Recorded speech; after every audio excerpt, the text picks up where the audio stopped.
ആരിഫീങ്ങളായ ആളുകൾക്ക് ചില മനുഷ്യന്മാരെ മുഖം കണ്ടാൽ ഇങ്ങനെയുള്ള തോന്നലുണ്ടാവും. 1978 മലപ്പുറം ജില്ലയിലെ മൂന്നിയൂർ താഴേച്ചിനക്കൽ ജുമാ മസ്ജിദിൽ ദർസിൽ പഠിക്കുന്ന ഒരു മുത്തഅല്ലിം മഹാനായ കണ്ണിയത്ത് ഉസ്താദിനെ കാണാൻ വേണ്ടി ചെന്നു. വേറെയും 2 മുത്തഅല്ലിമീങ്ങളുണ്ട്.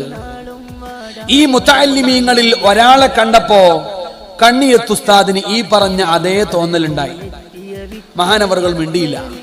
മഹാനവറുകൾ പറഞ്ഞു, കുട്ടികളെ, ഞാൻ നിങ്ങളോടൊരു ചോദ്യം ചോദിക്കാം.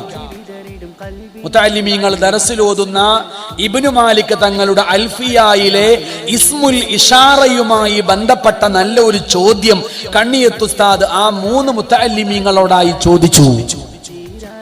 2 മുത്തഅല്ലിമീങ്ങൾക്ക് ഉത്തരം ഉണ്ടായിരുന്നില്ല. ഒരു മുത്തഅല്ലിം അതിന് കൃത്യമായി മറുപടി കൊടുത്തപ്പോ ബഹുമാനപ്പെട്ടവർ നേരത്തെ അവിടുത്തെ കൽബിലുണ്ടായിരുന്ന ഒരു ആശയം പറഞ്ഞു. ഉത്തരം പറയുന്നവർക്ക് ഞാനൊരു സമ്മാനം തരാമെന്ന് പറഞ്ഞല്ലോ. ആ സമ്മാനം കിട്ടാൻ പോകുന്നത് ഞാൻ ആദ്യം വിചാരിച്ച കുട്ടിക്ക് തന്നെ. അപ്പൊ കണ്ണിയത്ത് ഉസ്താദിന് ആ 3 ആള് വന്നപ്പോ അതിലൊരാളുടെ ഉള്ളിലെ വെളിച്ചം ആദ്യമേ കാണാൻ കഴിഞ്ഞിട്ടുണ്ടായിരുന്നു. പക്ഷെ 3 ആള് വരുമ്പോ പെട്ടെന്ന് അതിലൊരാളെ മാത്രം വിളിച്ച് അനുഗ്രഹിച്ചാൽ മറ്റു 2 കുട്ടികൾക്ക് മനസ്സിലാവില്ല എന്തുകൊണ്ടാ ഞങ്ങളെ അനുഗ്രഹിക്കാതിരുന്നത് എന്ന്.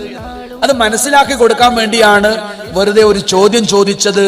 അപ്പോ ഈ മുത്തഅല്ലിം മാത്രം ഉത്തരം പറഞ്ഞു. അപ്പൊ മറ്റുള്ളവർക്ക് മനസ്സിലായി ഉത്തരം പറയാത്തത് കൊണ്ടായിരിക്കാം ഞങ്ങൾക്ക് സമ്മാനം കിട്ടാതെ പോയത്. സത്യത്തിൽ അതുകൊണ്ടല്ല. കണ്ണിയത്ത് ഉസ്താദിന് ഈ മുത്തഅല്ലിമിനെ കണ്ടപ്പോഴേ മനസ്സിനുള്ളിൽ ഒരു വെളിച്ചമുണ്ടെന്ന് തോന്നി. ആ മുത്തഅല്ലിമിന്റെ തലയിൽ ഇങ്ങനെ കൈവച്ചു. ബാറക്കല്ലാഹു ഫി ഇൽമിക, അല്ലാഹു നിങ്ങളുടെ ഇൽമിൽ ബറക്കത്ത് ചെയ്യട്ടെ എന്ന് ദുആ ചെയ്തു. ആ മുത്തഅല്ലിമിന്റെ പേര് ഇന്ന് നമ്മൾ കേട്ടാൽ ആവേശത്തോടുകൂടെ നമ്മൾ തക്ബീർ ചൊല്ലും.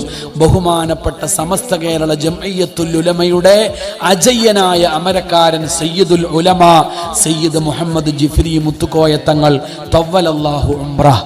അല്ലാഹു മഹാനവറുകളുടെ ആയുസ് ആഫിയത്തോടുകൂടെ ഇസ്സത്തോടുകൂടെ നീട്ടിക്കൊടുക്കട്ടെ.